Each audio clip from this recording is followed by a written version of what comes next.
How was everybody's weekend? What are the oranges for? Whatever, blah, blah, blah. Quartering reference, quartering reference, quartering reference. Hello. I got a Bucky's hat on today. That means nothing. I'm going to take it off right now. I found it. I was cleaning before the show, so we found a Bucky's hat that I misplaced a little while back. Pre-stream playlist. You can actually follow my Spotify playlist because I dump everything that I play on the opening into a playlist, and it's very inconsistent. That's really the only way I can describe it, because I have the most, like, not really eclectic. Fresh brisket, baby. It's not really I wouldn't call my taste eclectic, nor would I use the cope like, oh, I listen to a lot of everything. But I do listen to a lot of stuff. I'm a fan of a very wide variety of genres. And I find if, like, you can shoehorn a synthesizer into the music, then I'll generally like it a lot of the time as well, too, to some extent. That's just sort of my spicy hot take. We're going to have a very lazy stream this week, or today, I guess, not this Friday, this long weekend Friday if you're Canadian, because it's Victoria Day on Monday. And then if you're not Canadian, we don't know where the coffee factory is, bro. Doesn't exist. It's not real. It's a myth. If you can just go watch Kino Casino. They're on right now, bro. Or you can multi-stream. You can have my my awful Endfield factory gameplay, and then you can have, like, the volcanic hot take from arguably not eclectic, it's a long weekend, I'm excited, a more well-spoken Canadian than I am in PPP. And even if he's not your cup of tea, I find him a very fascinating guy, and he is fun to listen to, and he's very verbose, and I appreciate that. So yeah, long weekend. Tomorrow I was thinking about doing, finishing Stellar Blade, because I'd like to finish Stellar Blade on the stream. I think the only game we've ever actually finished on stream was Fear, and that's just because I was like, it'd been years since I played Fear when we did the stream, so I was like locked in. I was just like, it's been like a fucking century since I've actually played this game. Obviously, I'm exaggerating there, but I was excited to finish it. We hammered through it. It was great. And I think the Stellar Blade one was because I had just beat Stellar Blade on my own, and I'm like, I might as well stream the second playthrough because I can do like a quick and dirty version of it. But I get distracted on these streams. So we're not gonna do Stellar Blade tomorrow. We're actually gonna play another game, which is called I think it's Motor Slash. Oh my god, why did I forget what it's called already? It is called, so I'm not lying,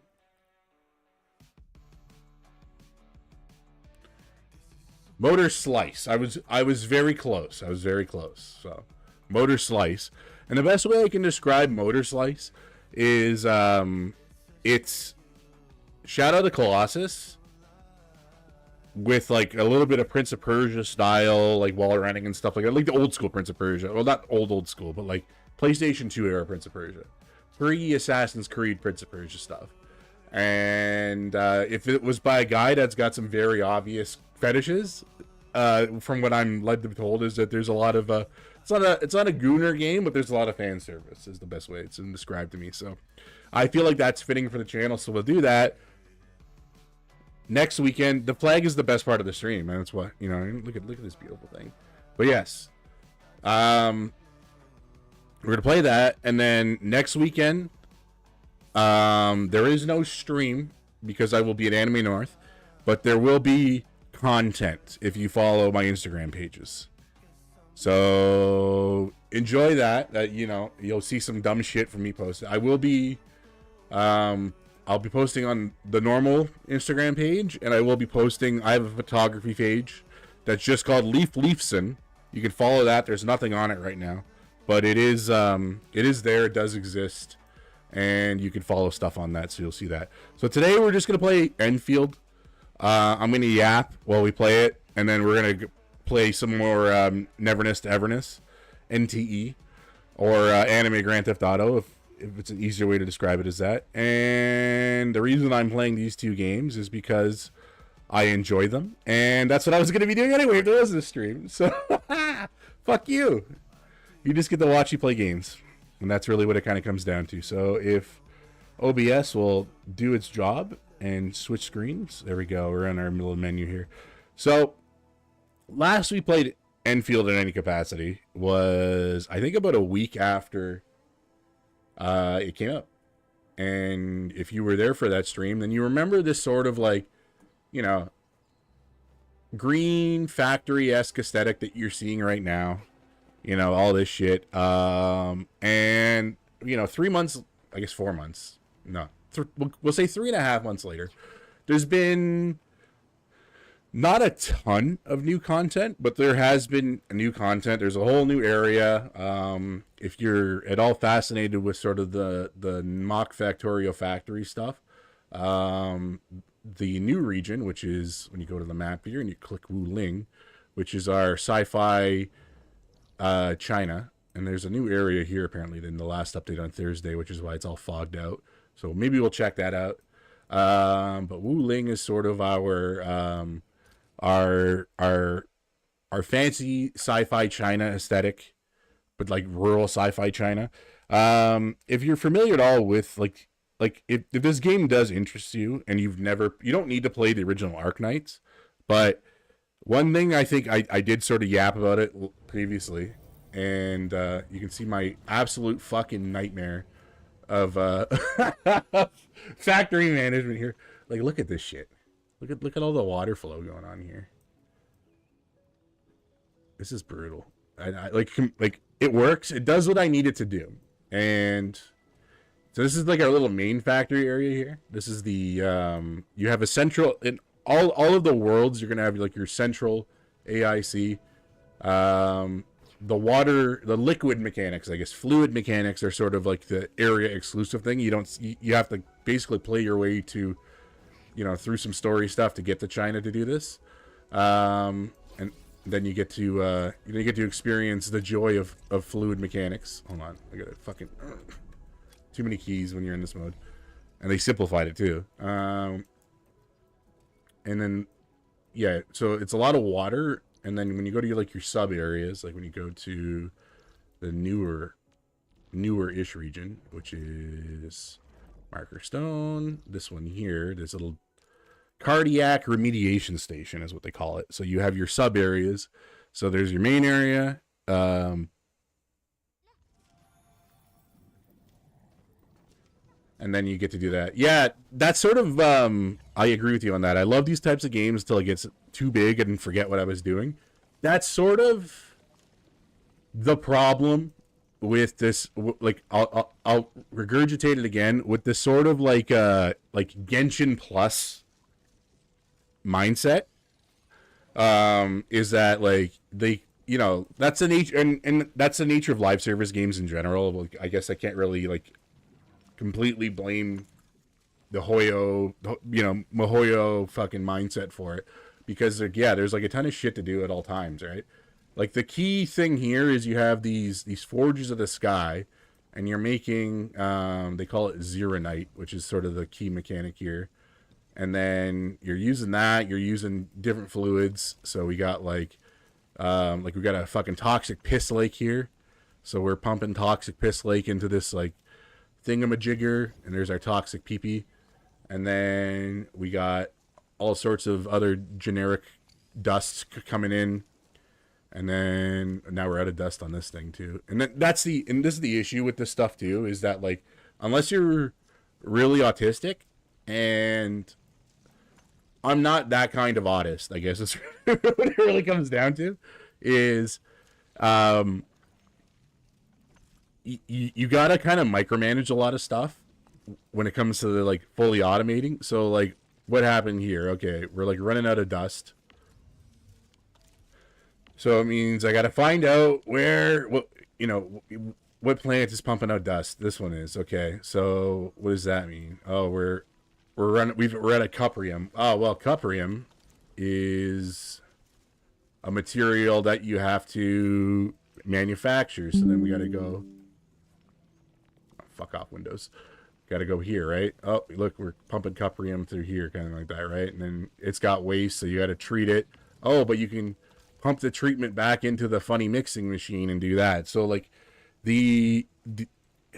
definitely, I would say that the way this game was designed was all of this shit was the higher priority. It was just like, they're like, let's make Chinese anime Factorio, and then they're like, well, we got all this like, world building stuff that exists already through the joy of Arknights, and then they were like, fuck it, let's do that. Hold on, we're gonna move this here. Get rid of this so we just don't have a random floating pipe. We got all this, world building and stuff solved already with the the fact that they've had a game that's been out for 6 years already. And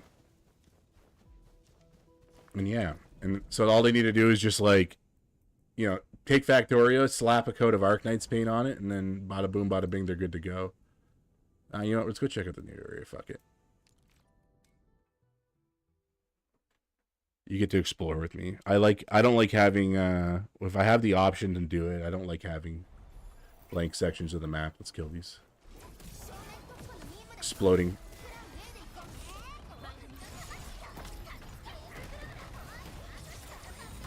So, we talked about this last stream with a lot of NTE stuff, and all of these games now, with the exception of the Mongol, I would say, are basically just like, how do I make the most like flashy, blinding combo imaginable? Well, we're just gonna knock this guy till he explodes, and then we'll focus on the big frog, and we're gonna trigger these pirates here too in a second.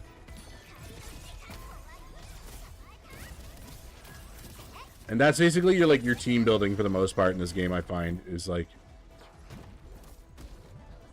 it's less like they dumbed it down.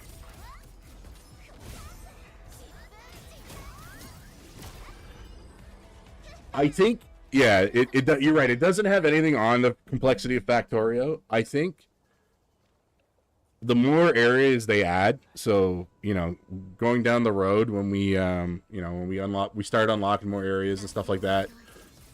We're not even like at a halfway point in the game's release cycle and stuff like that, and we're gonna be in China a while longer, that's for sure.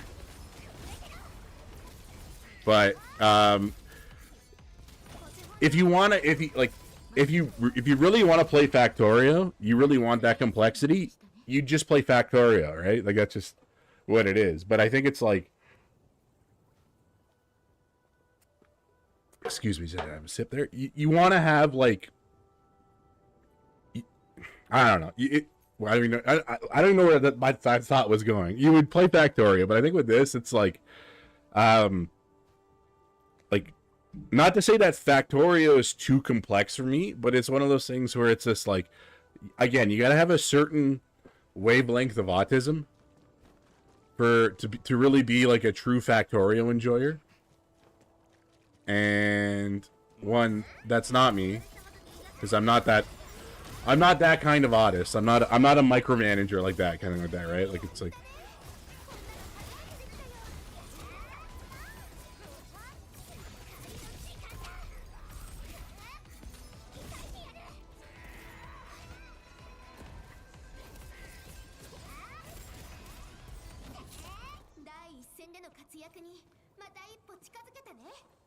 We unlocked some shit. Whatever, new items. Okay, cool. So, yeah, I don't know where I was going with this anyway, but yeah, like that level of micromanagement doesn't really like.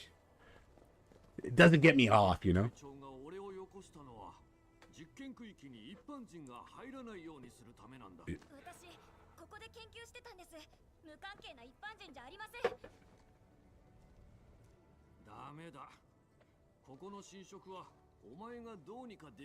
So you have three aesthetics for like average Chinese citizen.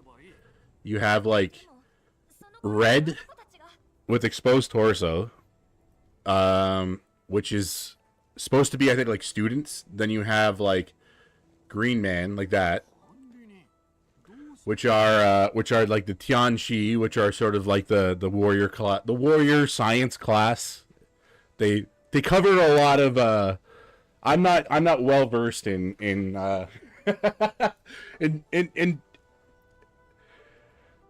not really Chinese politics, but in like sort of that logic of like ancient Chinese, not really castes, but like that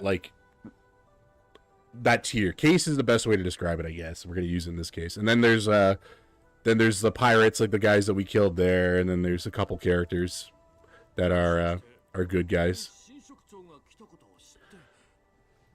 And we're not really spoiling any of the lore with this conversation, so yeah, you can be reading this and not have a fucking clue what's going on, and don't worry, nothing's gonna get spoiled.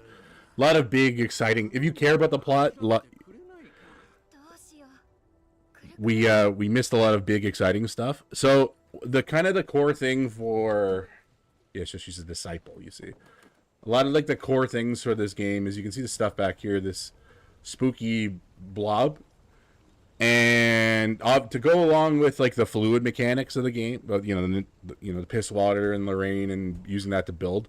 Is the blight is a liquid in this area as well too. So in the other games, it sort of the other area, it resembled like the cancer rock a little bit. Here it's water, and your sort of solution for it, which I'll have to do in a sec anyway, but wrong thing. You pull up your little skill wheel here, and you have an option to spray. So you can sort of equip yourself with the liquid Zeronite, which is this magical green rock that we built. So there's like regular one, and then there's like heavy Zeronite for like the heavier waste. And because we're like late game in this area, you need the heavy green water in order to clear up all the shit here, right? Surprise, surprise. And then, okay, so let me in. Talk to me, woman.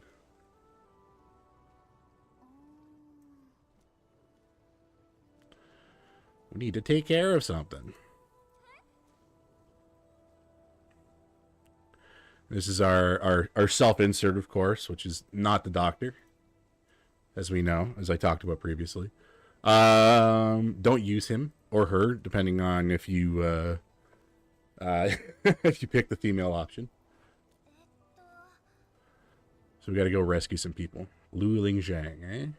That's a Chinese name if there ever was one. So we're very we're at the point now where the banners are sort of recycling themselves now. So this is the latest banner, which is our not dragon lady, not Chinese myth dragon. What that means is I don't really want to get into it because I'm just going to yap for too long. But they're all Kimono Mini people. There's a very convoluted list of animals and then fantasy animals that count. So there are dragons, but there are also not dragons. And then there's Chinese dragons and not dragons, and European Chinese dragons and not dragons. So she would count as a Chinese not dragon.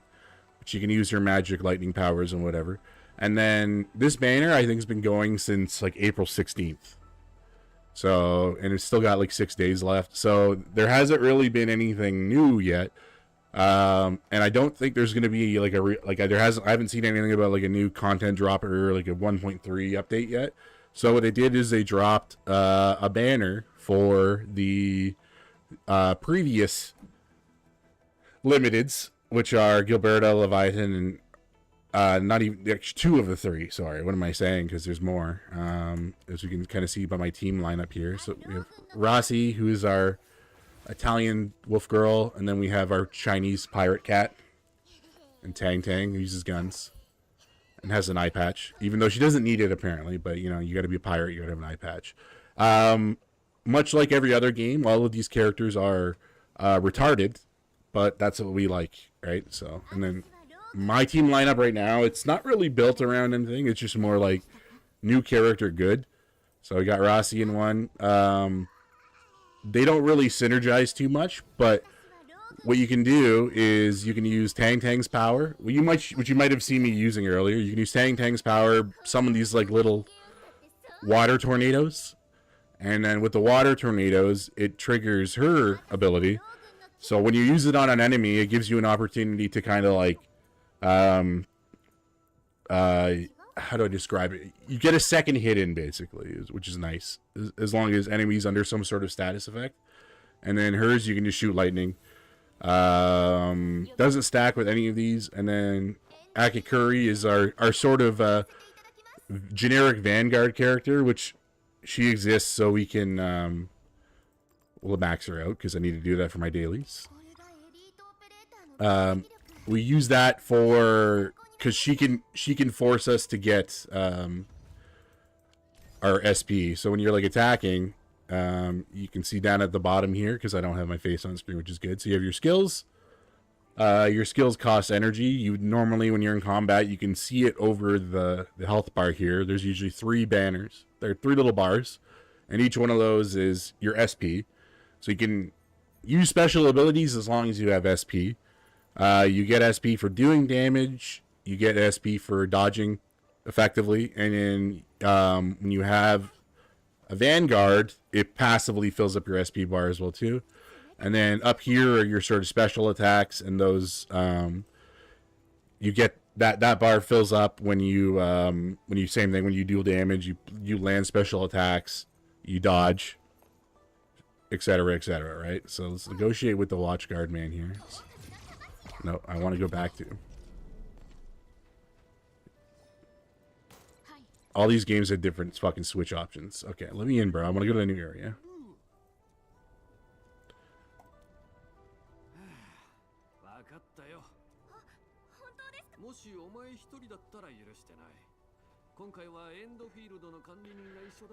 Now, what you'll notice when we get to NTE in a little bit is I like using the self-insert main character because the self-insert main character is useful. We'll keep generic Chinese woman safe, don't worry. So generic Chinese NPC woman, I guess, is specifically what we're describing here. But I digress.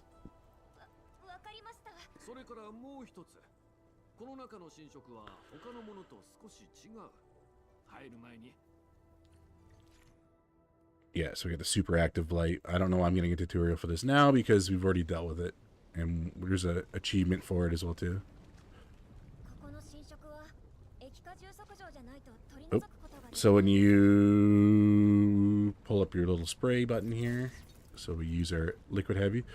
So you spray, and your goal is to spray and find the shiny corb, which I think is right there. And then voila. Now you can navigate. And sometimes there'll be items that drop.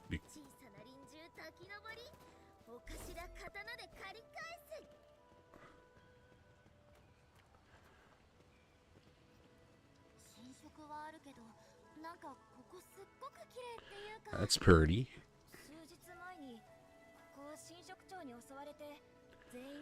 Now, what I do like about this area compared to the first one is it is much more aesthetically pleasing.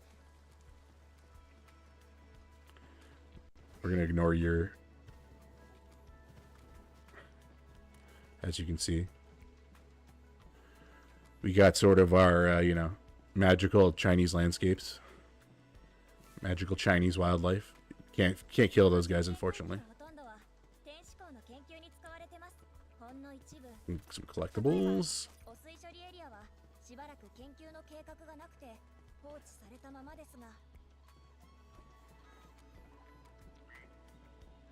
And then these are our little fast travel points, so we'll activate that.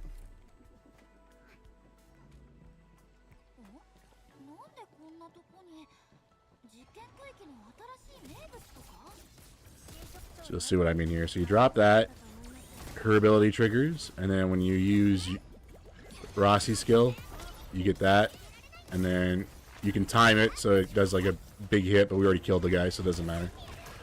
But that's basically my my lazy, it solves every problem character build, which is nice to have.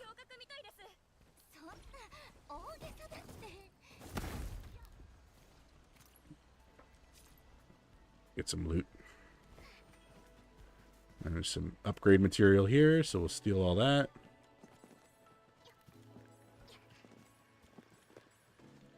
So these are... You'll see these points on the map as well, too. So when you see things like this, that's like a... You can build like a mining rig there, and then you can farm red rocks at that one. These are... they call them rare growths. So these will like gradually like respawn over time. You can kind of see that. So in 8 hours, 2 more will grow. When you go back to the main maps, the more complete areas, you can kind of see that all over the place. Like there's one here.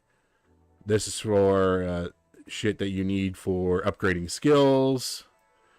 Down here, that's another weapon material one. And obviously there's like a insanely rich variety of them.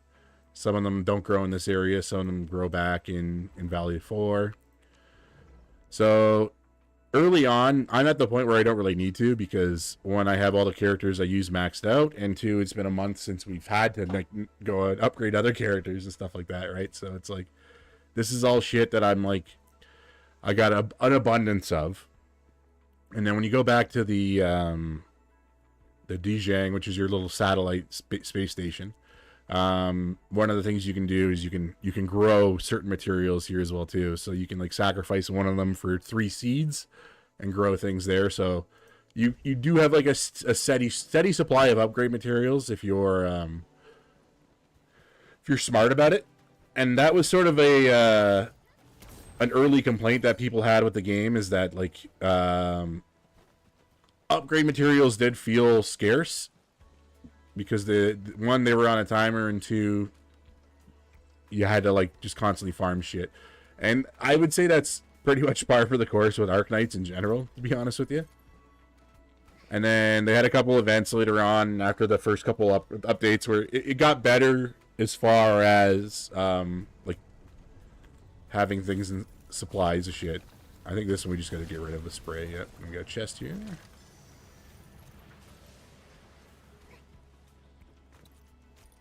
Just gonna loot everything we find. Because it has materials I haven't bothered to build as well too, which is jokes.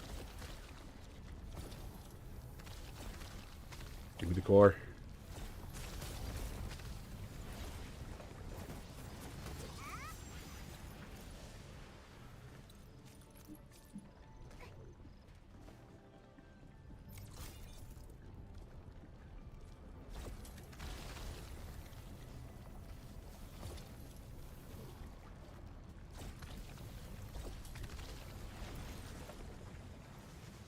We didn't even, like, the game was, like, the optional thing for this quest was, like, bring 150 bottles worth, but so far I don't think we've needed it.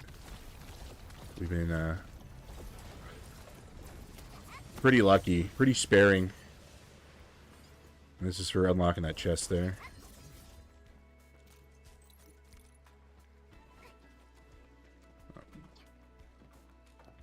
Get that opened up, get my loot.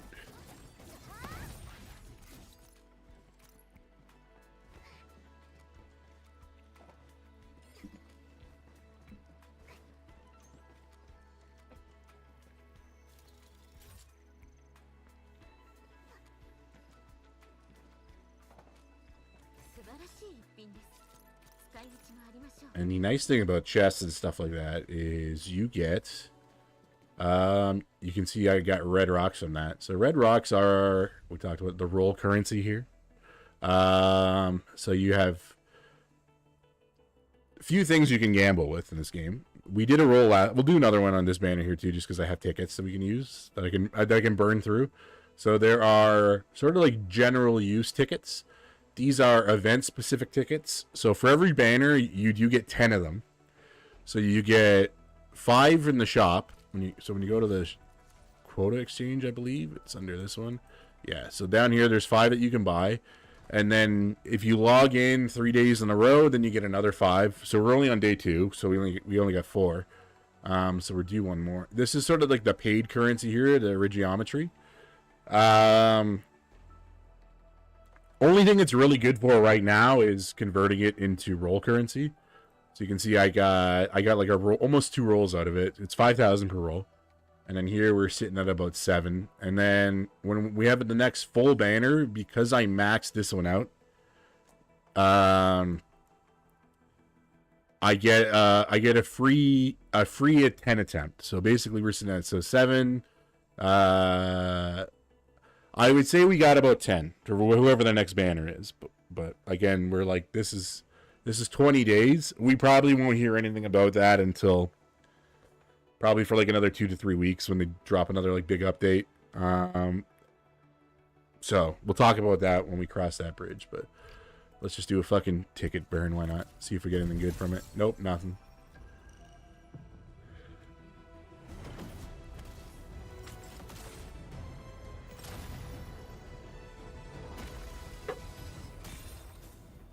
So that's a 5-star, but we've I'm pretty sure we've like fully maxed out all of our 5-star characters. Yeah, because there's only a limited number of them, and then you get like extras for that. So when you go back to the Arsenal Exchange, you can go down and click this, and yeah, you can just convert them all into currency for this shop here. This is for, you get 1 for every roll of the banner on this one. You can buy tickets on that. You can buy 5-star dupes if you want to. This is all like level 80 going into level 90 upgrade currency. This is the level up material. When we leveled up early, you can see that. And you get this if you've fully, I think you only get this for 6-star dupes, which I'm not gonna spend a fortune on this game. I'll buy like the passes and then the battle pass in this game, which is It's on here somewhere. That's the events. It is this banner right here, F6. So this thing here, because there's like specific weapons to it, you get like the paid currency rock for it. You get a bunch of you get a bunch of roll currency and gear and stuff like that. So this is actually like worthwhile to get. I think it's about I think it's $7 Canadian to get the paid tier, and then you get enough rocks to buy the second tier for it. So there's 3 tiers. There's the broke tier, there's the paid currency tier, and then there's the actually pay money tier. Now, this does theoretically still make me free to play because I don't spend $1,000 a month on this game. People on Twitter tell me that's a cope, but I do not care what people on Twitter think. As I've stated before, everyone on Twitter is subhuman. So, and this is sort of like the event going on right now as well too. So it involves like building things in this area, and then there is like currency up for grabs here. So doing the events, doing all the login events. If you you do the daily login stuff, you have to do this manually. It's tied to the sort of like the external account thing. A lot of games have this now. NTE has it. This is tied into most of the Hypergriff games. Griff line, I guess they're called now, with the exception of the original Arknights, because that's a different publisher. All that shit is you get free shit for it, so it's worthwhile doing that. And this is one of those games I feel like, unless you really want to pay money, you gotta like squeeze it for everything it's worth. So try to find all the chests, do all the daily events, do all the login stuff. Yeah, get your money's worth.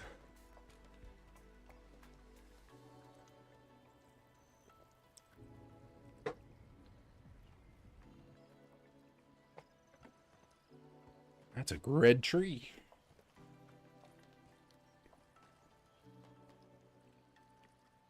この天使光は他のものとは少し違うようですが、樹木が根を張っているような。Astute observation. Truly a scientist. これは平型歩行といって平型天使光の稼働を補助するものです。外にある天使光と Type C auxiliary pillars. 研究されたんです。ただ平型歩行は寄進モジュールと組み合わせて動かす Core module is the keyword here, which I assume is something we're gonna have to use the factory for. Or we have to find them, one of the two. 侵食を見つけた場合は自動的に対処もしてくれます。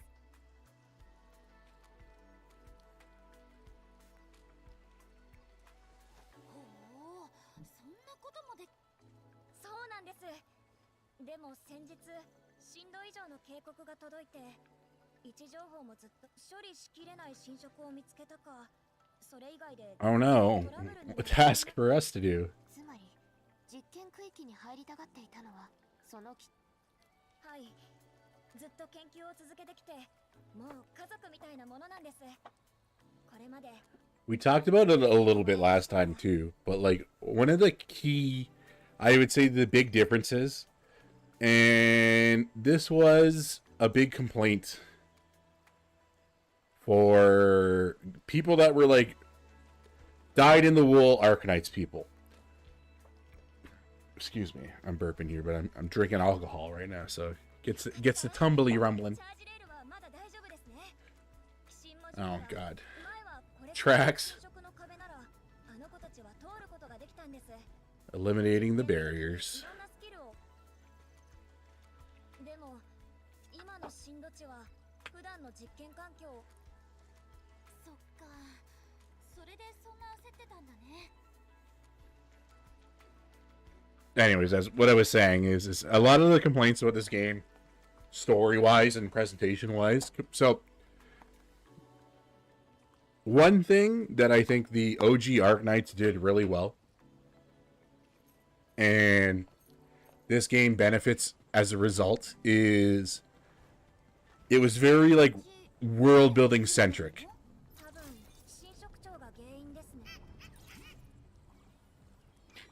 Oh my god, they're alive. The cores are sentient. Anyways, as I was saying, Arknights is one of those games that's very world building centric. And this game benefited from having that kind of like rich depth of world building.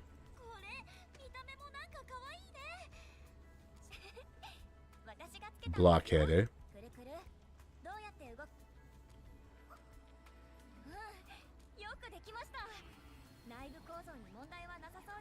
Only first world Asians would think to make their magical cancer rock autonomous robots cute little things.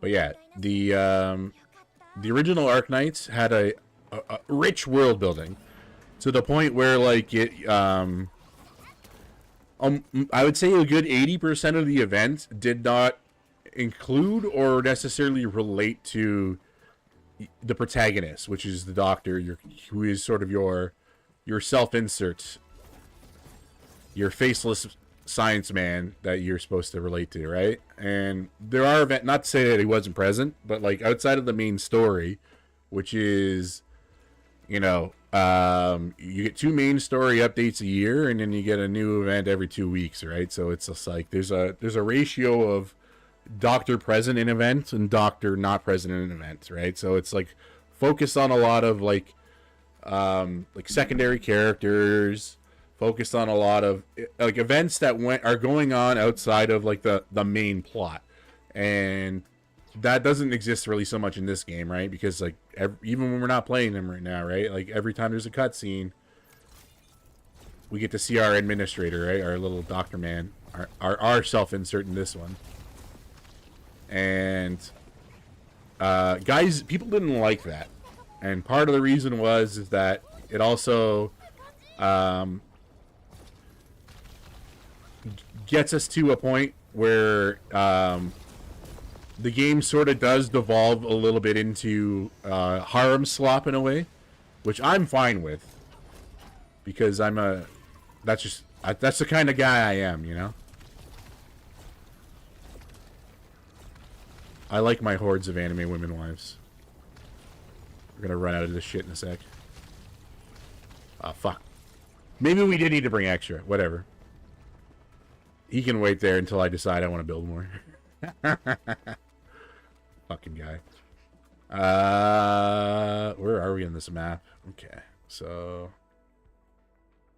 there's stuff to get here anyway. So if we go this way, there's a wacky waving inflatable arm flailing tube man that's waiting for me.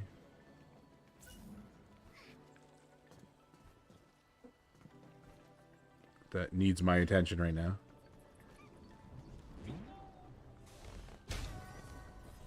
So these are, they call them AIC indexes. So when you go back to any of your factories, you have to research shit in order to unlock factories, or unlock different mechanics in your factory. That's true. I agree with that sentiment. Harem slop is only good when you can oath them. It also makes more sense. I guess like there's 2 tiers of the harem slop. There's explicit harem slop, which is stuff like Azur Lane, which is stuff like not Project Snowblind. I keep calling it that. Snowbreak up. And girls frontline 2, can like that, right? Because like, and I get like Nikkei doesn't have that option, but you're also like fucking the robots in Nikkei. That's like a thing that happens. That's canonical. Yeah, otherwise it is just a tease. I'd agree, but like I think the issue is that like in a lot of these games, some more than others, I would say not so much Genshin, maybe a little bit more in Zenless Zone Zero, not so much in Honkai, whatever, right? But like there's like, hey, this is my explicit not really faceless protagonist, but sort of like generic protagonist man. And then like anytime there's like a female character, or sometimes there's a twink, right? You've like effectively like rizzed up that twink rizzed up those women instantaneously, kind of like that, right? Like there's an implied thing there, and then you'll have people on Twitter that are like, well, I want to draw pictures of lesbians kissing, and you're like, well, you can do that, but like, why are we arguing about this on the internet, bro? You know what I mean? Like, don't let me stop. Don't let the lore stop you. You know what I mean? But you're right. It is usually a tease. I would agree with that sentiment. I need to make more of the spray. And I don't remember how to do it. But when we go to the factories, we have a handy dandy little guide here that tells us how to make shit. So we go Forge the Sky. And then when we put it in a reactor, we get the liquid. And then we can merge the liquid into... I know what I'm doing. Now, the next question is do I have enough other shit in order to make this work the way I want it to? Because we need red bottles, which we have 48 red bottles. So I gotta manufacture bottles. So that's the thing. Like, if you can actually go and download people's full setups for this shit, which is, it's cool. It's elaborate, right? Like, those are the guys that want to play this mode, that really desperately want to do the Factorio stuff, and that's fine. I don't want to say I don't want to do it. I'm not going to say it's an afterthought or anything like that, but that's not like the core experience for me. I manufacture so much copium that we wouldn't be able to do anything with it. I'd be losing money. So here's what we're gonna do. We're gonna do that. We're gonna build some more, and then we're gonna awkwardly navigate it to here. Gonna build some bridges, and then we're gonna get this, and we're gonna add this, and then our cuprium, which is probably the closest thing we have to cobium right now. We're already running low on that, so this is a bad idea, but we're gonna do it anyway because I don't give a fuck. And one thing you can do is when you upgrade this area, you can place these like secondary, they call them, I don't think they call them storage units. Depots is what they call them. They're sort of locked in Valley 4, but when you get to this area, you get to kind of place them wherever you want. I could place another one of them if I wanted to, so I'd have to like stick it here. But I'm not gonna. This is like one of those things where I gotta like not really have a day, but like have a moment where I'm like, I've sat down and I'm like ready to go. I know what I got to do. Okay, because we got bottles going here, so I got to go to another area and I got to change things around. I got to do all this bullshit. So we're not gonna stress about that right now. We're not gonna do any of this fucking building shit right now because I don't want to do it. But we got a new little test area here, and I have a feeling that my exploration of this area is I could probably just raw dog it if I wanted to right now. I probably don't have to do the story stuff in order to unlock more of it. So let's see if we can at least clear out the fog of war, quote unquote, that's here. On a magical Chinese adventure. Yeah, like there's... Nope. You don't swim in this game either, so you fall to your death and drown. So that was dumb. And then this will rot. And then we get our collectible here, and it runs.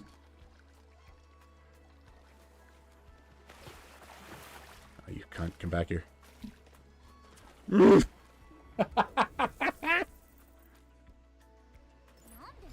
We got it. Doesn't matter. One thing is, I find when you're forced to do platforming, it kind of sucks. Anyways, I was gonna explain this. So this is your little your plan here. So when you find some wacky waving inflatable arm like Tube Men, you can start unlocking things on this chart. So we have one here, so we can unlock stuff right now. The only things we really can play around with that we need are more of the tower defense stuff. And so you can buy towers. You don't really need towers because this sledgehammer motor exists. And this will kill anything and everything nearly instantly because it does 33,000 damage. It's a physical damage, so it's not beholden to any sort of elemental bullshit, and everything dies. And there are like field bosses that you can find, and guys will just like surround the field boss with sledgehammers and then just like one tap them, which is fun to do, I guess. I haven't really done it. And then there are there is sort of like when you go back to the main area. I don't know about the when you go back to map.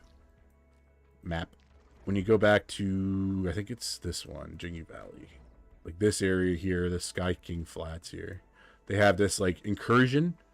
So the idea is on that is you can start placing towers inside your little base area, and it's basically just like a tower defense mode.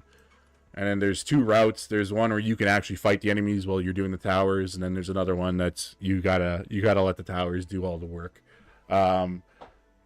Again, it's easier when you like. There's a combination you can do now where there's like a freeze tower, and then you use the sledgehammer, so you just freeze a row of the enemies, and then you just like one tap them with the sledgehammer, so it defeats the purpose. But yeah, it's fun. I actually don't like the tower defense stuff, ironically, because even though I am a tower defense enjoyer, but I just find it's very effort versus reward is not really much there to it, I guess, is my complaint for it. So let me see if I'm able to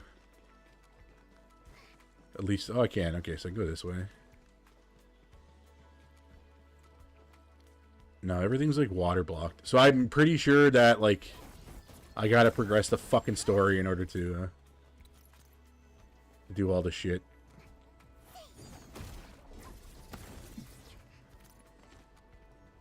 But that's okay. Should have brought more. I should have made more spray is really what it kind of comes down to. I've been sitting on that 50 for like a long time just because you don't really need to use it too often. Okay. Okay, unblock that. And then there was that little island over there. I don't know if I can go to that though. It might be.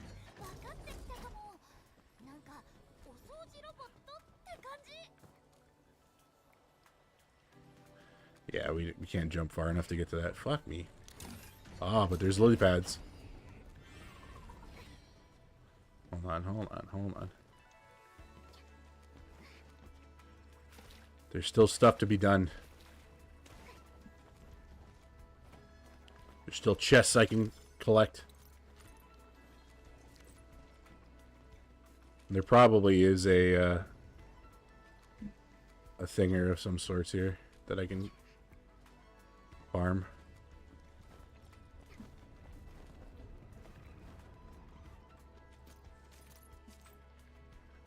Nope. Just garbage. We'll drown. We'll drown in a fucking pond.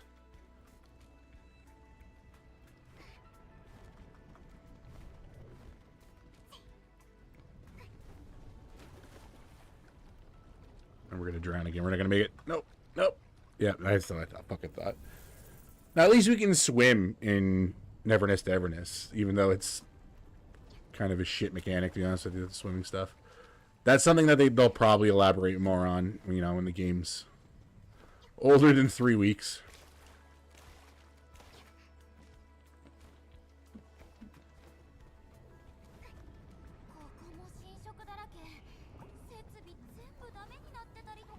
Ho, ho, ho, ho.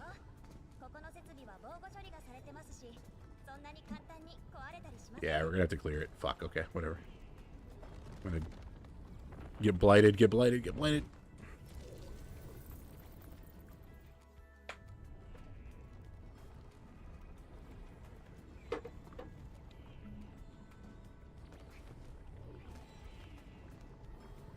Yeah, and this is disabled because of the blight. Yep. So we're fucked. Anyways, whatever. Everyone else is just gonna rot and die in there. So that is the update, I guess, for Enfield. But yeah, like I said, compared to the new stuff, or compared to like the launch stuff, the China stuff's pretty cool. I enjoy it. It's pretty fun. I'm not gonna really show you everything, but there were a couple of cool boss fights they added.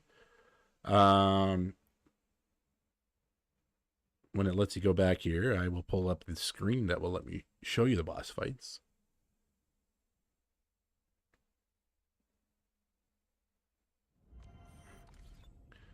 So when you go to our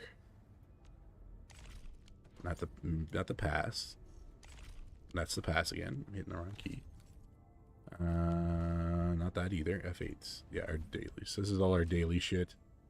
Daily is usually pretty straightforward stuff in this game too, which is nice. It doesn't really require you to do any of the factory stuff. It's literally just like log in, bribe your staff. Hold on, we're gonna take care of that now. Finish it, and then we're trying to 200% all of the characters I like, but 100% all of the other characters.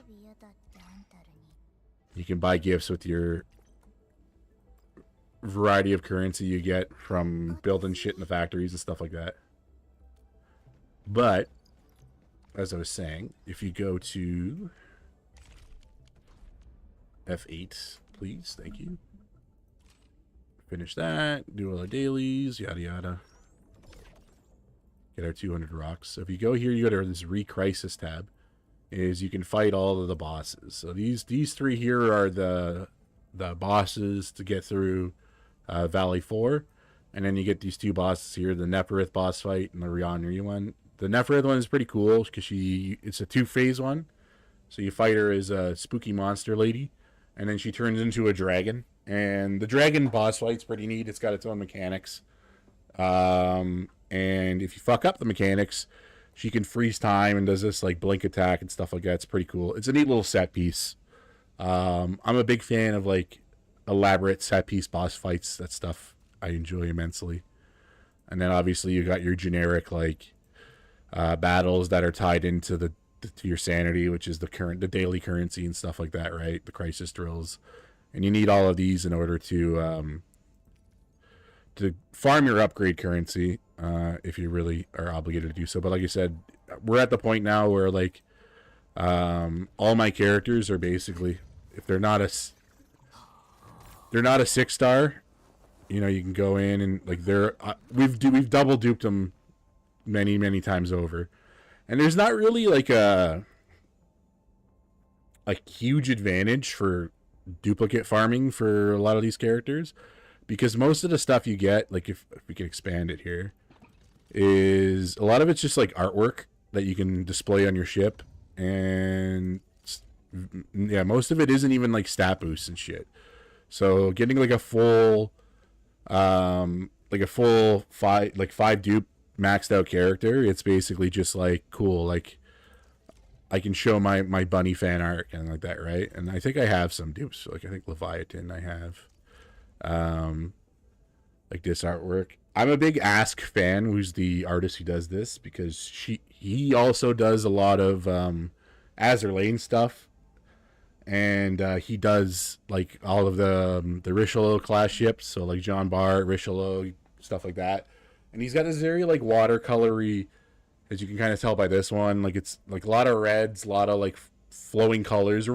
His style reminds me a lot of I forget the gentleman's name right now, but the guy who did a lot of like the early Final Fantasy stuff, because obviously it's a bit more animated than that was, but it's that sort of like really reliant on these sort of like lighter colors, lighter kind of flowy, almost watercolor-esque stylistic choices, and I enjoy that a lot. And as a result, some of his, not because of, but some of his characters are my favorites in the respective games. He also does Groza in Girls Frontline. who looks almost exactly like Leviathan in a lot of the ways as well too. So he's got the same face going on with almost all of his gacha characters, but that just makes his style recognizable, and that is my that's my cope with that. So I'm gonna go fill up my drink here, and then we're gonna switch games because I'm factory walled right now, and I kind of showed sort of like everything I wanted to show as far as like the updates to the game. Like I said, like everything looks pretty compared to how it launched. And there's there's just more stuff to do, I guess, even in the factory mode and stuff like that, which is nice. So the game's a bit more fleshed out than it was at launch, of course. But if there was stuff that like turned you off when you initially saw it, I feel like that's been rectified a little bit, so that's good. And I've been enjoying it. I'm still gonna keep playing it. I'm kind of cucked by Arknights in general, to be fair, like I said. So we're just gonna claim our little challenge here while we get it. But you know, so I'm kind of trapped with this game as well too. But I like the universe. I like the game. So it's not really just it's not a complete cope for me, which is nice. So give me a few minutes. We're just gonna jump back into.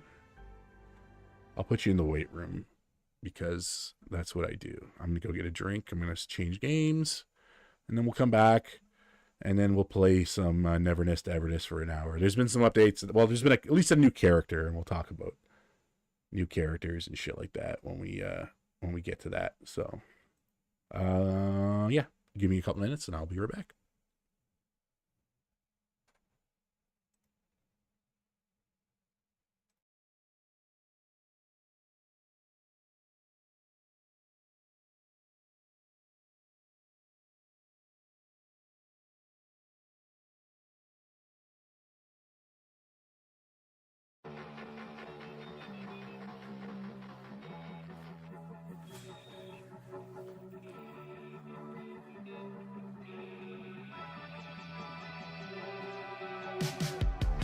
Hope you get everything that you want.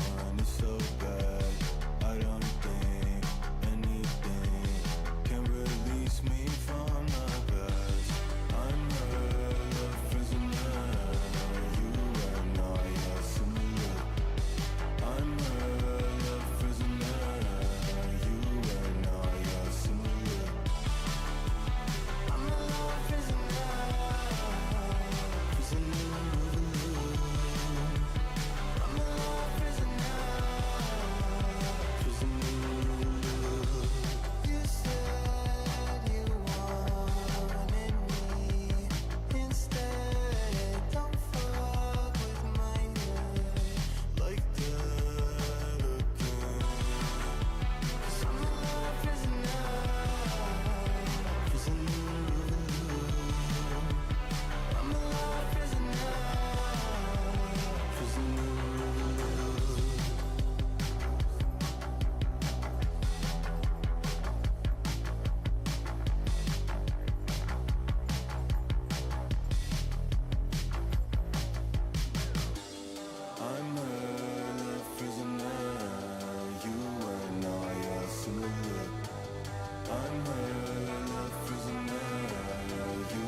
He's either mad or well advised. Voices tear through the lobby. You can't adhere your skin to mine, and we can lay in the dark. A fool in love with a sacrifice, an offering of the body.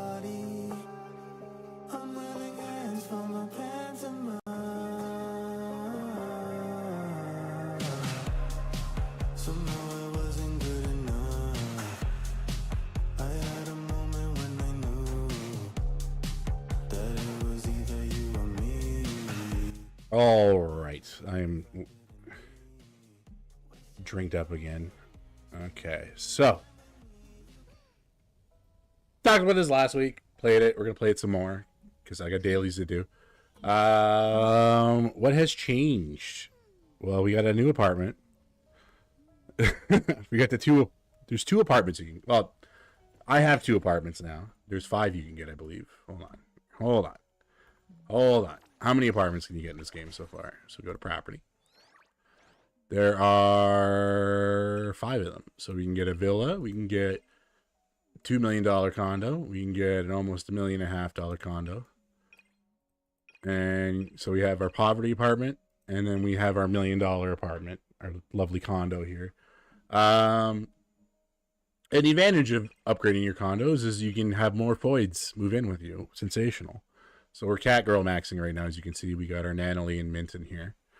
And so it means we got more space. The weird thing about this apartment is supposedly this is the only one that doesn't have a toilet. And also our bathtub is outside on the balcony. So we can voyeur max, which is very cool. Very sensational. We can look at the city here. Wow. Somebody apparently has already... you can see we're sort of limited by the map here. Now, over here, I think, there is a theme park. And then further down, that's the prison, but further down here somewhere, there is already like a completed like island. There's like a lighthouse, and then there's an island resort complete with like a spooky forest. So those assets are already there. There's like NPCs and stuff like that in there. Like someone was able to get into the specifically they were in the from what I've seen, when you go into like the fuck, I keep hitting windows. That's the wrong thing. That's our anomaly furniture that comes to the house. When you go to the furniture edit mode, sometimes you can kind of break the barrier and then you're able to just fly. And so yeah, so you can just do it at any of these apartments. And now I can fly this way. But yeah, you can go. Oh, we got in trouble. But yeah, you're able to. Apparently, one of the apartments you're able to break the barrier, and then you can just explore. And so yeah, you can actually see it in the background there. I was hit windows again. That's the theme park there. Where's my fucking key? Whatever. There we go. There's the mouse cursor. So that's like a theme park. So that's going to be another update. And then further on, there's a little island over there as well too. I don't know if that means anything, but whatever. But yeah, there's more. There's the map gets. It's already bigger than what it's leading on, and there's already like too much shit to do in this game. And that is just like the nature of it being an open world game, which is not a bad problem to have, I would say. We're walled off in our own apartment. So, we got our giant weird thing. We got our magical butler who does, so the advantage of this is the only way to do like automate. You do this, I think it's quick explorer. Yeah. This is the only way to automate doing the material quests. So these are for like all the upgrade materials. These are your the cartridges and stuff like that. We kind of did a quick like look over that shit last time, but like this is your regular stats. This is your weapon essentially. There's like a very easy fetch quest to get like one that's specific for like the for your main character here, your zero, your self insert. And then you have your consoles, and your console is getting these little Tetris pieces as well as this cartridge piece here too. And I'm still using the shitty old one because I should have a better one I can swap out with it already. So gold is good, blue is poor, and then these are like your mid-range ones here too. And they have different like elemental stats. You could upgrade them. There's resources tied into that. So with a new character in this game is Hattori here. So this is your Lorelei. She is your alcoholic boss. Her whole gimmick is that she can freeze time You can freeze time in the overworld with her. I haven't really played around with it too much. But yeah, you can freeze time with her. And like you can like not you can avoid getting run over by the train. You can I don't know if there's really any sort of like side quest gimmick shit you can do with that. And now we're only missing 2 characters before I got 100%, which is doesn't matter too much. Because this is a game that is Genshin-esque, and so it's going to require, committed saving for certain characters and stuff like that. But we got Hattori. I'm happy with that. So we're missing 3 characters. I lied. I don't know why I said 2. Because there is one that is tied. You get for free. It's tied into this Tycoon stuff, which is this one here, which is Chiz. And Chiz is our awkward Weiji that has a halo. And the advantage of having her is that you can fight enemies and or attack civilians, and you get money for doing that, which is kind of handy. So there's ways to sort of like currency farm with her, which is nice. And we're 300,000 away from getting her, which I don't think we'll get on this stream, depending on, because we only got 30K waiting for us at the cafe. That's enough to at least get us a couple upgrades, or at least an upgrade on one of our lattes. And then let us reconfigure our menu so we can money max, because anything that's got this little fireball here is the hot material today, which I think is desserts is the theme for this one. And we got a couple upgraded ones on there. And we need to restock. And I showed you this last time, but you can restock, you can get it delivered, or if you're insane, you can manually stock and go, you can run to each of the stores on the open world, and you can manually do that shit, which is not cost effective. But if you're like really committed to doing any of just doing the open world stuff, doing the LARP, you can do that as well too, which is fun. And which is nice. We got a little pool here. Poorly designed swimming pool. Very, you can jump off the side of the building here. But let's do that. Let's fucking just run around, do some Uber, make some money.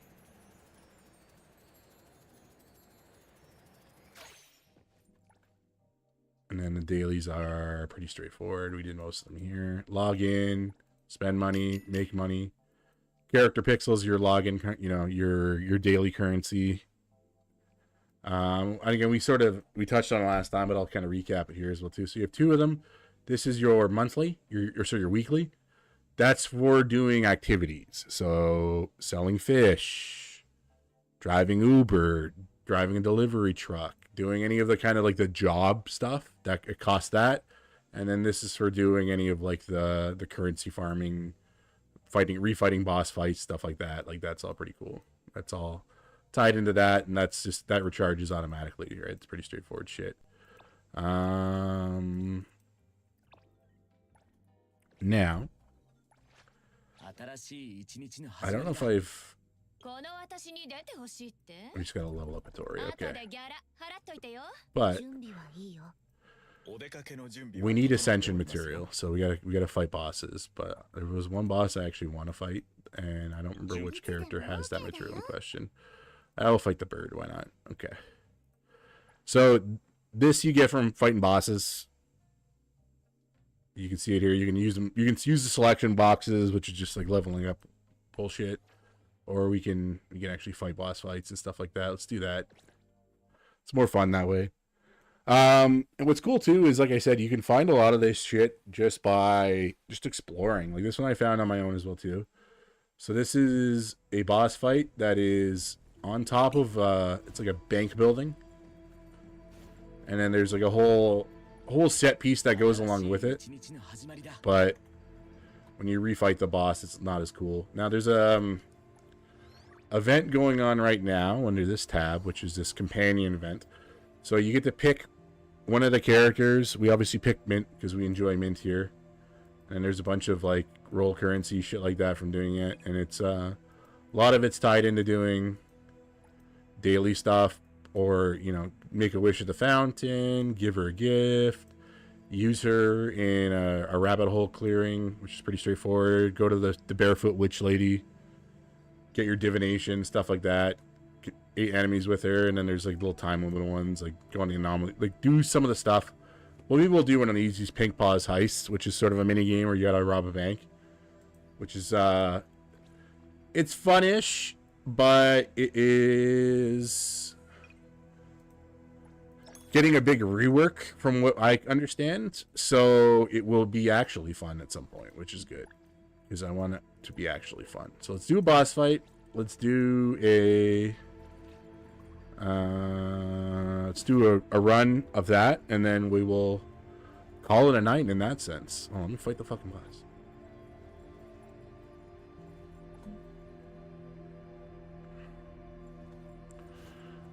There we go. I was like, why is it not letting me in?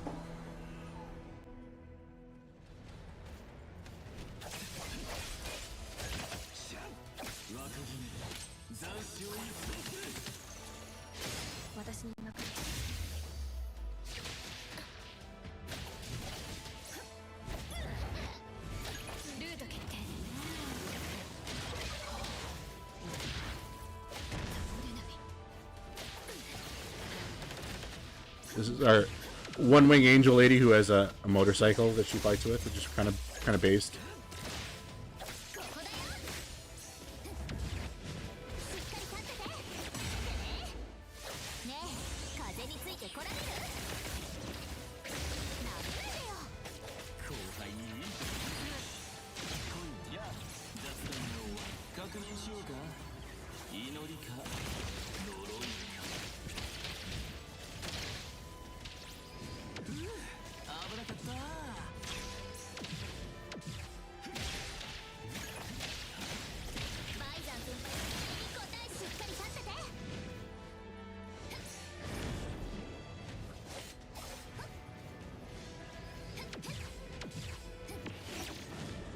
Gotta dodge lasers.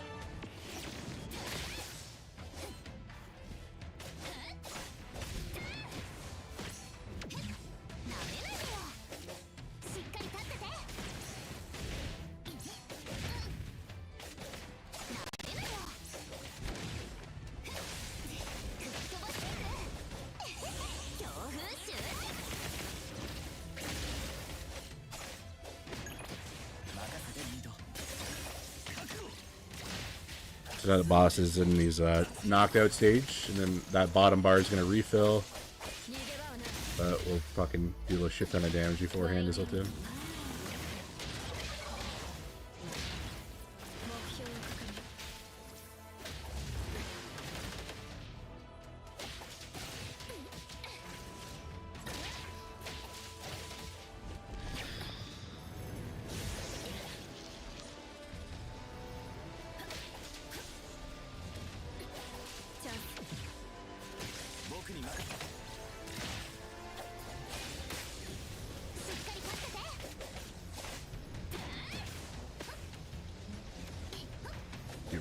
Get away from the explodey birds.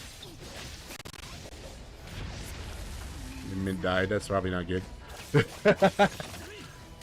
I did come into this with damage though, so that was kind of stupid of me.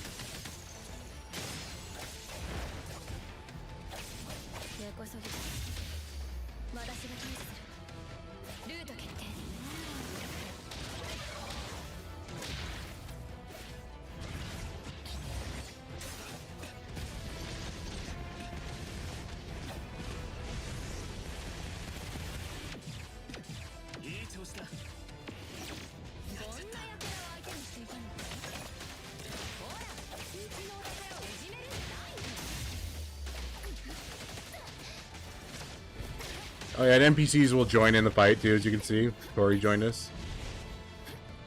A little late to the fight, but whatever.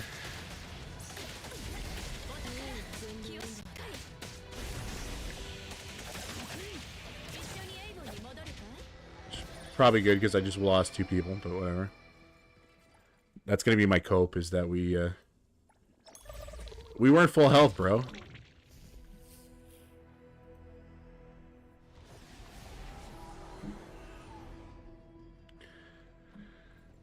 we will fix that. And easiest way to do that is just fast travel to one of the towers, and then everyone gets everyone gets healed.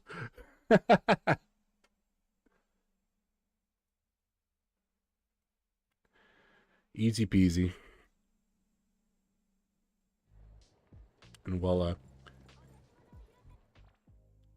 So the way I don't know if I talked about this. Maybe I touched on a little bit last time as well too.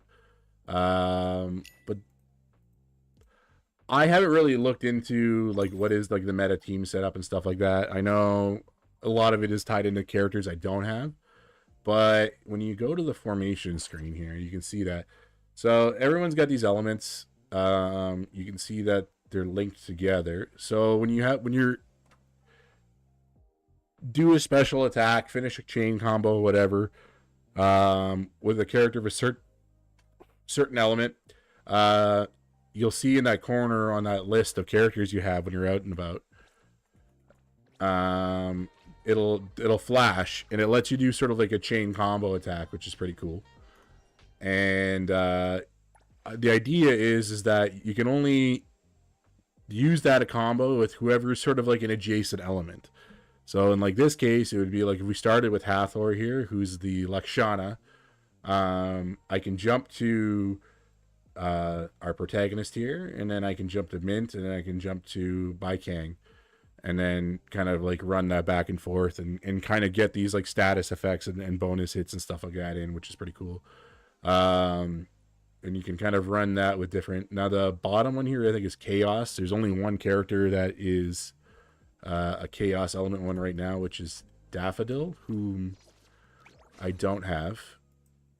I think I got some upgrade material for the house too. Yeah, so we can upgrade our butler. Oh, very cool. I gotta go back actually anyway, so we'll fast travel there. So one of the things about which worth upgrading in your house. So having this, like you unlock anomaly furniture, more property you get, bigger variety of anomaly furniture you have. Like I said, it does unlock certain perks, like when the butler gets upgraded, you can do more and more. You can do the auto stuff, like you can do the auto shit, which is handy. There's one out here on one of the balconies, the pool balcony. Sorry, yep. And this gets you this little fluff here, fluffy cotton, and this is a bond gift, and this is one of the better bond gifts, I guess, is because I gotta go to bond tab. So each character has like different gifts they like. This one's tied into the event we're doing right now. Mint likes this this fucking ramen you can buy from certain ramen shops and stuff like that. So each character has different ones. And then this is one you can buy with like paid with the roll current, like the duplicate roll currency, stuff like that.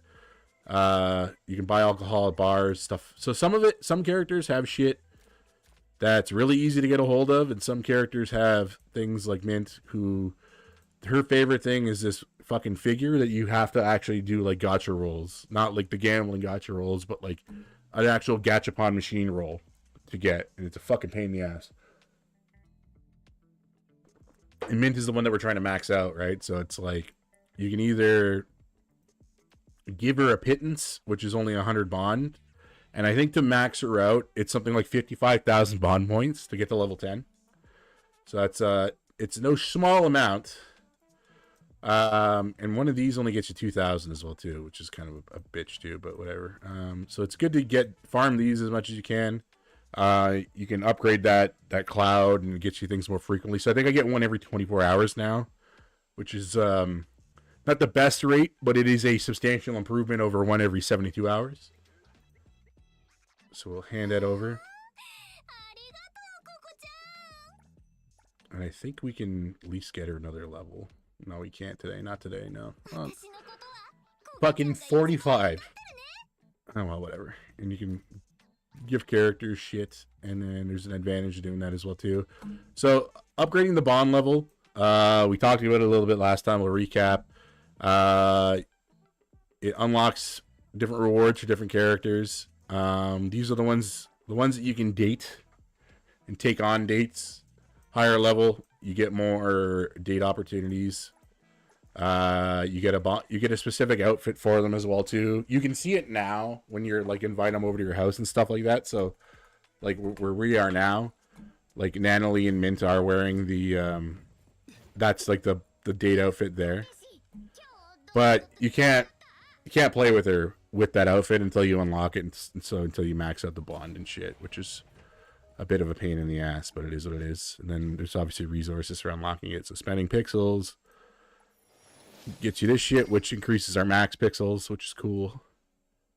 And then the butler gets us more. So we can do 4 of the fast completions now, which is kind of handy to have. So I appreciate that. And then, like I said, when you get more property, you get more opportunities to get more. So there's ones that give you like actual like attack and defense stat boosts and stuff like that. So there is sort of like mechanically relevant things for relevant justifications for buying property. So you want to do that.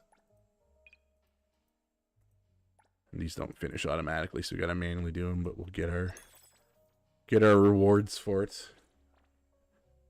And then let us go to the bank. Let's do some bank robbing. I don't remember where it is on the map, though. I think I could just get there from... Yeah, I can get here from the activity tab. That was basically where we were looking anyway. And it's in walking distance from a tower. Sensational.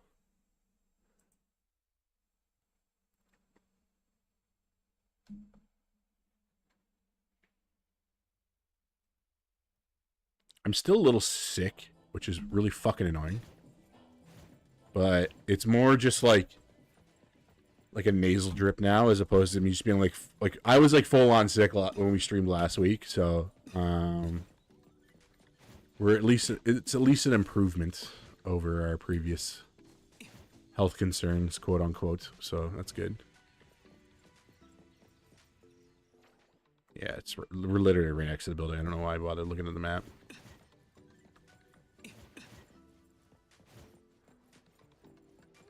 And there's our chiz. And so you get money from this, but there's also like a currency you get for collecting stuff as well too. So there is a costume you can get, there are skins for your vehicles, and then there's a vehicle you can get, which is a fucking wheelchair. Which is hilarious. And we get a little shitty van as well too. That's kind of cool. Ooh, some goodies. Now, what's kind of funny about the wheelchair, it's like we talked about last time, there is a character in the game, which is Ariella. So she rides on a giant jellyfish. So she's actually like a paraplegic. Which is fucking jokes. And then we're like, well, you can ride a wheelchair, bro. You know what I mean? So I'll say this. The side quests in this game are really good, and they're really good in like a very serious way, I would say. Like there's some lighthearted ones. There's a couple stupid. There was one that I played like it was just like a map side quest. There's 3 tiers of quests. There's like the main quest. There's what they call spin-offs. And spin-offs, I don't think I have any. I think I finished them all. Yeah, so there's like these are just like dating quests and shit like that, but and then these are the side quests here. But they have, I don't know if I can see completed quests. Oh yeah, it says tab. So they have like spin-offs, and these are like character specific ones here. Like this is a Bi-King one. There's one for Lacrimosa, who's gonna, I think, the next banner. So we're gonna roll on that. But like this Bi-King one it's a backstory generally centered around that particular character, and this is an anomaly specific one. The Pawn Moonlight one's really good as well too. But the Bi-King one, without spoiling too much, the major character in it is an autistic kid who has he can't speak. And that it's weird how there's like there's a bunch of stuff in this game that are not really like based around disabilities, but are like, it's supposed to be set in a modern world and stuff like that, and how it deals with all these anomalies and all this like extra shit, right? Like all the sci-fi supernatural stuff, right? But it's like it did a good job telling a story about like a real thing that we face in modern day society, which is you know, like severely autistic people, young adults, children, etc. And I felt like it did it in a way that's like, wasn't heavy-handed, it wasn't preachy, and it made sense in regards to the plot. And I finished it and I was like, wow, that was good. Like, that was a good story. And it made this guy, who's really up until this point like it's just really fucking annoying character, it makes him a lot more sympathetic as well too. So it's like, it's a good character story. All right, let's LARP a bank robbery, so we can get money from this. We can get our credit. I don't know what that does. More rewards, and this is our meme currency here as well too.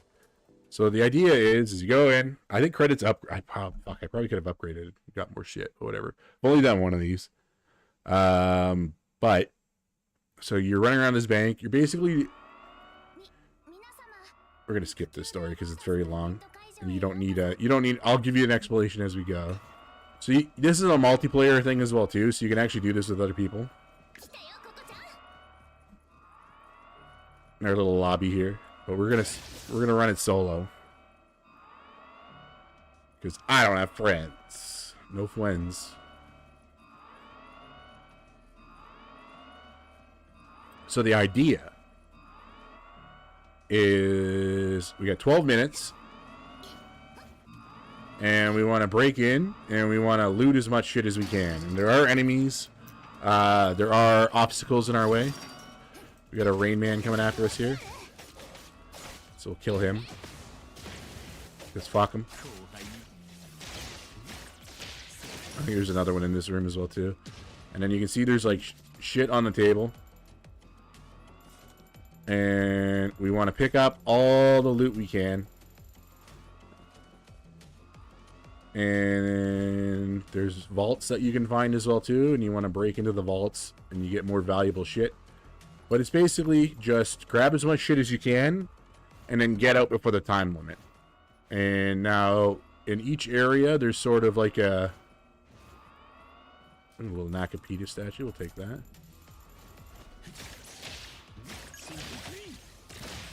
In each area there's like an escape point. So you kind of want to be mindful of where the escape points are. Apparently one of the big changes they're doing is they're adding more of them, but they're going to be randomized. So it's going to be more, I don't like using this term, but it's going to be more roguelike-y as we progress. And then I think we can upgrade the quality of the loot that we bring back as well too for future pulls.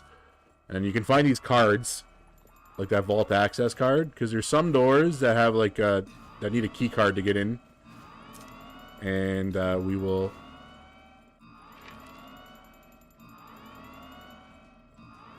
steal the. You can access those, and then obviously there's like better loot behind the key card doors and shit like that. And some doors don't open in this case. But yeah, we're wasting time. We need to get deeper into the bank.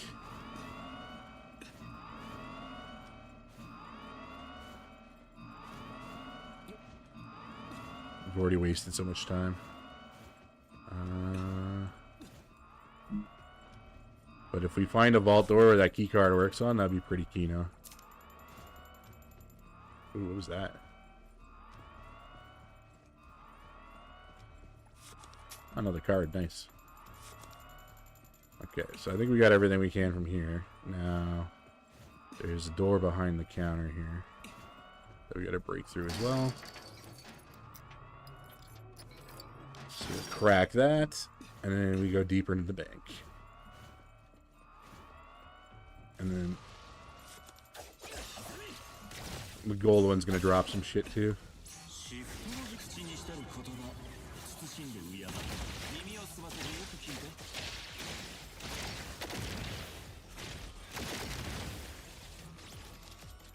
Now, you don't have to fight the enemies either. But in that particular case, there is an advantage for getting into the scrap, so...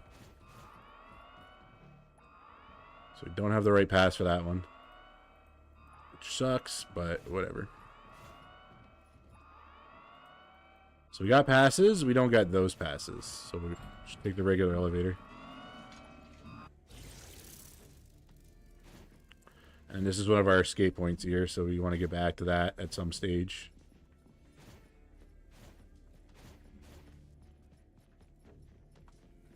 And we got guys with little alarm goblins that are floating around, so we don't want to get spotted or it triggers a fight, and again it wastes time. A little bit later on as well too, you'll find like these giant like knight statues that block things, and so, again, some of those guys are gold, so it's worthwhile to do that. Now if you get hurt, you lose money. So getting hit with lasers, getting hurt, you don't want to do any of that shit, right? Obviously, it's very straightforward. Not a complex game mode by any stretch of the imagination, but it's kind of fun. If you have any like the child characters, you can just generally walk under the lasers apparently, which is kind of funny. But we didn't. That was dumb. We didn't min-max our lineup for this one, so.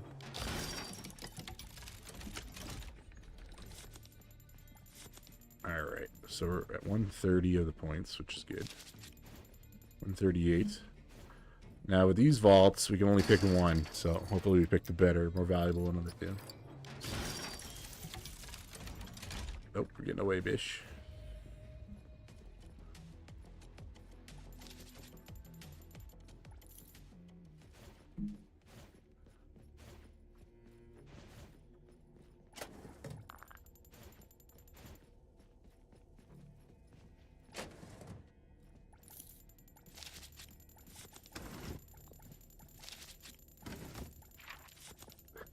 Just loot every desk we can find.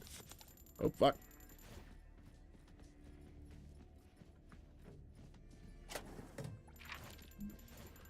Not making exceptional time here, I'll tell you that much, because we're already halfway through.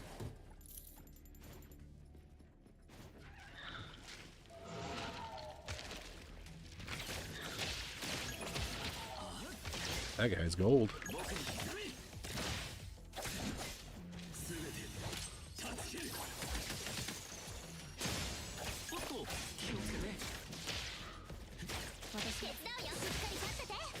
It has a lot of health, though.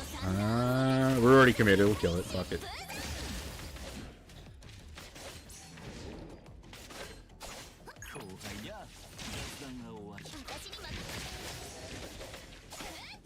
We already know where our exit is anyway, at least.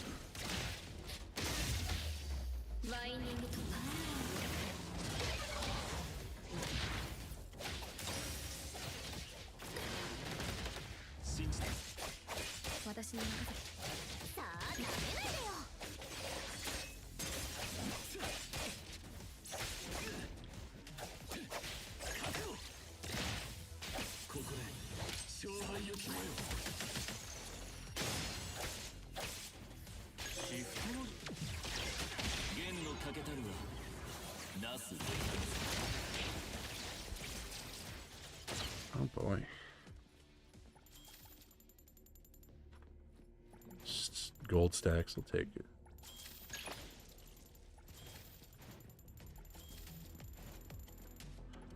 More vaults.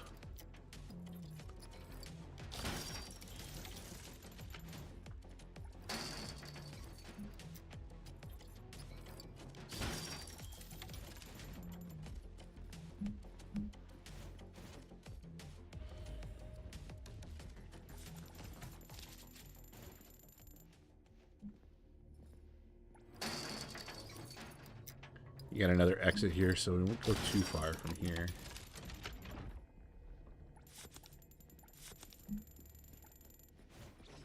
Nope, stay.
Not an exceptional run by any stretch of the imagination, but we have almost 200 of the pink pause points, so I'll take it. And we got to retreat in order to actually to do it. I do like the combat in this game. Is when you have like a decent team setup, it feels very fluid. The dodging, I would say, one thing that does it a little bit better is Enfield. Weirdly enough, I would say is like there's a little bit more oomph to getting hit, not getting hit. But I don't know, the combat flows really well. The characters have their own gimmicks and stuff like that as well too. Like obviously you got like the time stop stuff with Hattori. My go-to lineup, really enough, is I think I showed it last time too, which is this one has been pretty useful so far. I've enjoyed that, but is the wife formation, I call it, which is this one here. And it's really just like swapping between one of these three and jumping between back and forth between our MC here, which is pretty cool. Not only is like a big like DPS, like big heavy damage slot dealer, which is pretty fun, but we don't have her in that other lineup just because we're using it we're focusing on Mint right now. So like I said, we got our wheelchair, we got our skin, a lot of saving to do, but that is for another day. Now I want to see this tab here. Oh, this is just challenges and shit like that. Okay, we'll take that. That's roll currency I've left on the table, bro.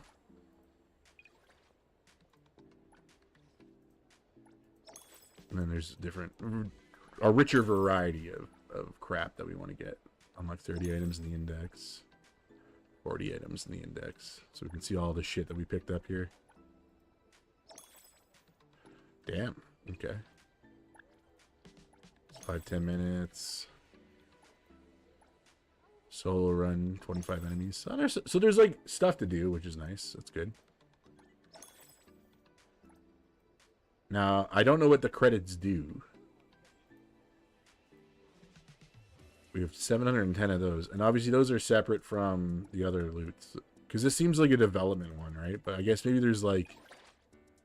Oh, it's like the more you get, the more rewards there are tied to it as well too. So it's worthwhile to get that shit. In order to get that, you got to do the challenges. Okay, so there's a lot of shit to do in this at least.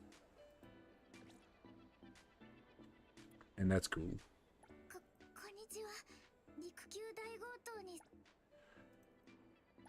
And then yeah, we're only at 369, so we got to do some deep runs. And then we can get a nice little glider skin, or we can get a little fucking shitty little cube van. Well, not really cube van. looks more like one of those like Nissan cubes. I did get a new vehicle. I did get 2 new vehicles. So we do have a motorcycle that you can drive around on. And you can bring certain characters with you on the back of the motorcycle. And if we switch back to that other lineup, I keep hitting these fucking random keys. Formation. We gotta go back to this one. And then we switch to Hathor. And then we can have her ride the motorcycle. And I believe it gets set on fire as well too. Yes, it does. So we can Ghost Rider that shit.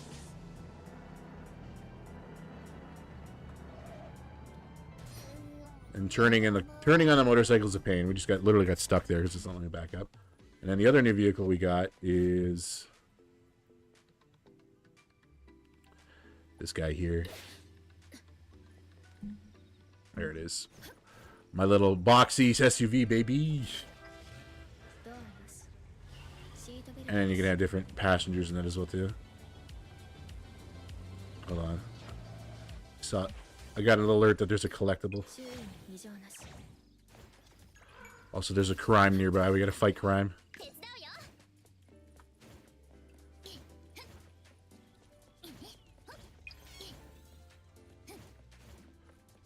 I go beat up some thugs. Run up on a thug.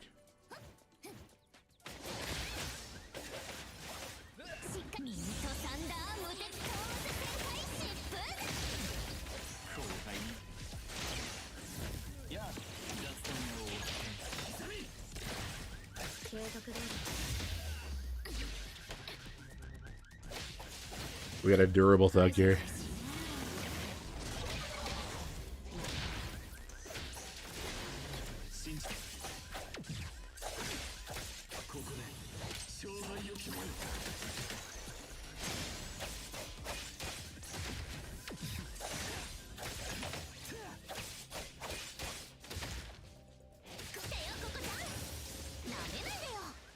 And there's a stolen vehicle in some capacity, which I assume is this one.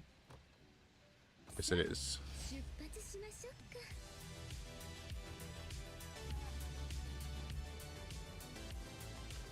Damn, we gotta get it all the way out of this fucking tiny little hole.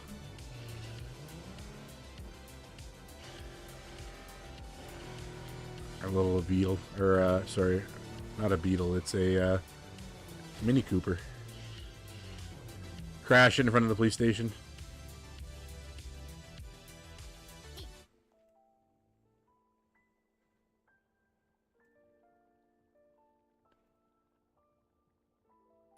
And then we get there now for completing those quests. There's also a currency you can get for doing like stopping crime and stuff like that.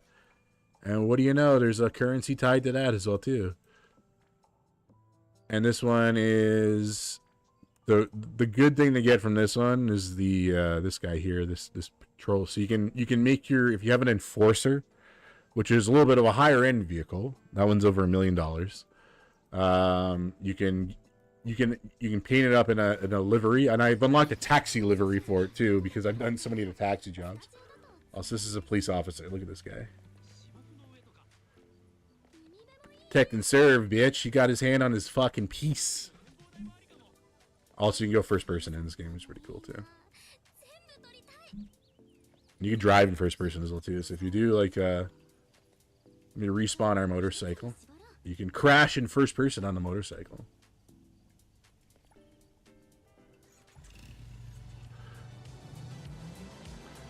Just like Grand Theft Auto.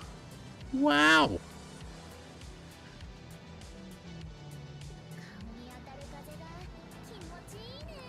You can tell they put a lot of, they played a lot of GTA Online for sure. But I would say it's definitely more just GTA coded than strictly GTA Online coded. Like they probably could have released this as like obviously with it's it's a live service game, so there's more content coming as it goes on. But we'll do a delivery drive before we log off here. But this could have been a full package game. It doesn't have to be a. It didn't have to be a gacha, you know. But you can say that about any of these games, really. At the end of the day, right? Like.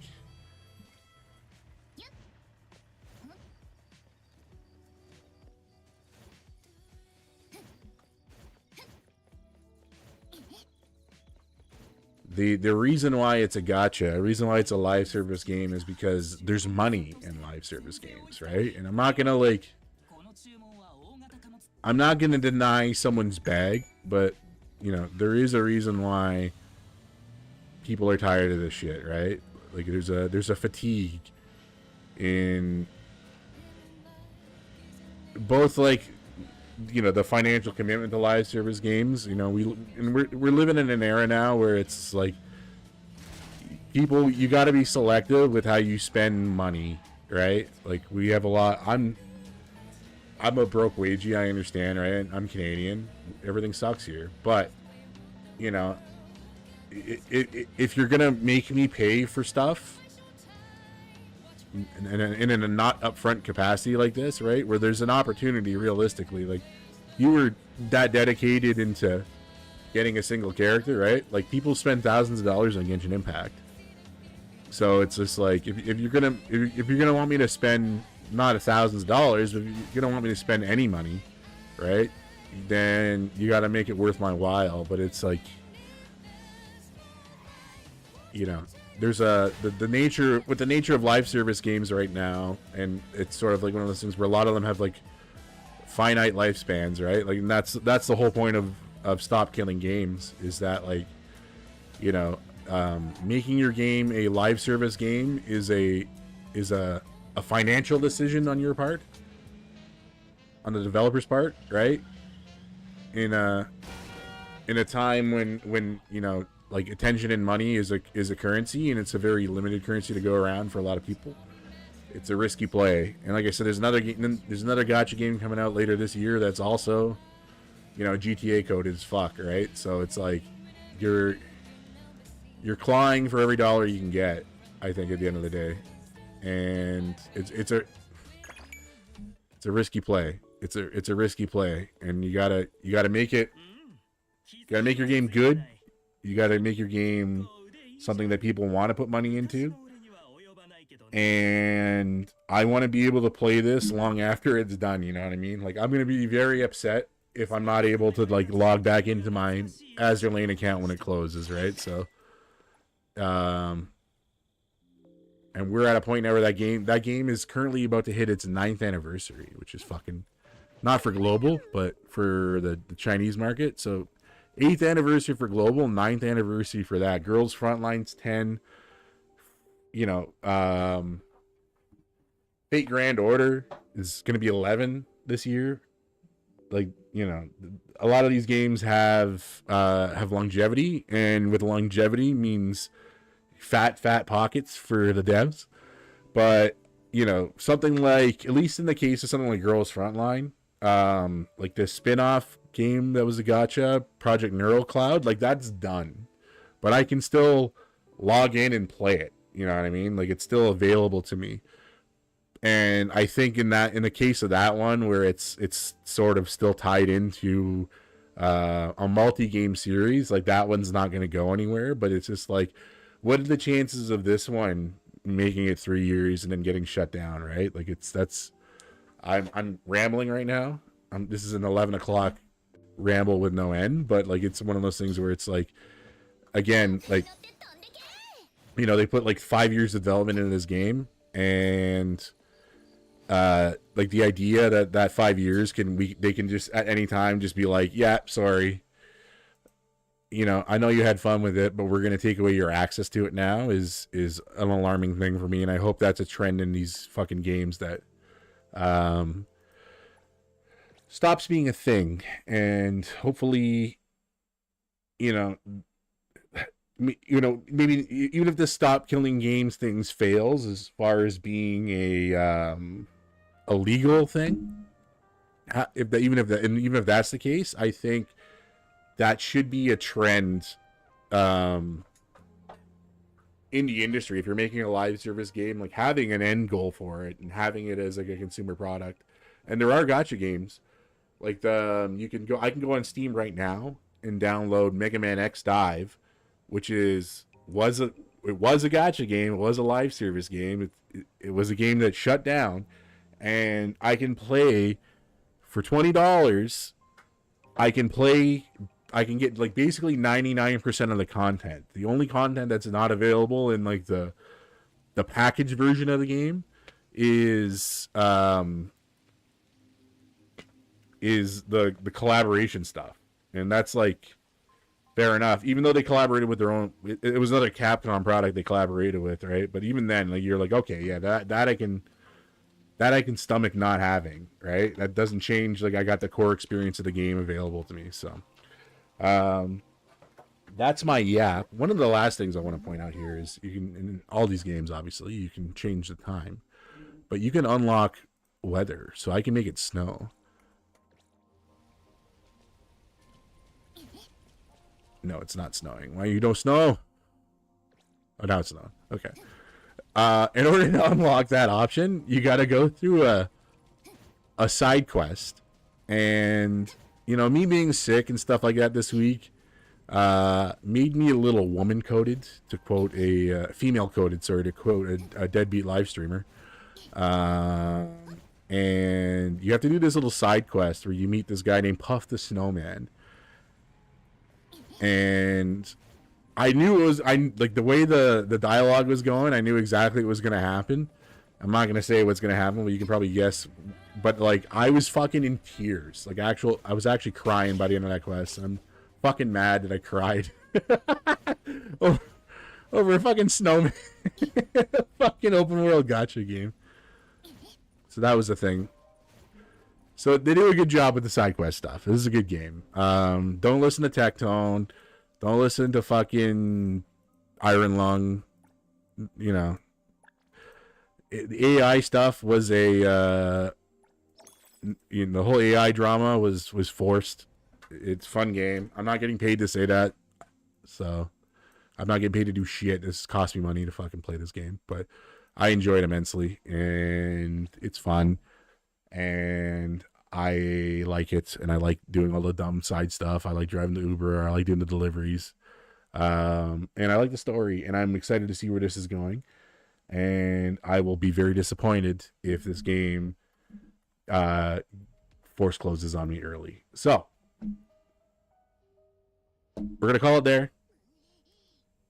We did my dailies. We yapped. You know. Yeah, I know. R.I.P. Snowman, right? Fucking pour one out for Puff, bro.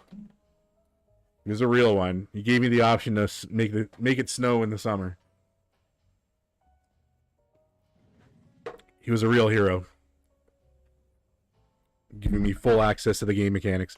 Like I said, tomorrow we will play Motor Slice. That will be fun. I'm looking forward to that. Oh, I got a hunter reward too. I should claim that while I have this game open. And then, like I said, next week, Anime North, no streams, but I will be present on the internet in some capacity. So you are more than welcome to interact with me in that regard. So yeah, have a good night. I'll see you guys tomorrow, 9:00 for Motor Slice. And that will be fun. And something that isn't gambling. And something that you can buy on Steam. And it's a full game. And it is still Gooner Anime Slot. But that's just what I am, bro. I'm a fucking 35-year-old man that likes this shit. So let me be. Let me stream it. Enjoy life, okay? Let me have this one thing. All right, anyways. Have a good night, guys. I will see you tomorrow. Bye.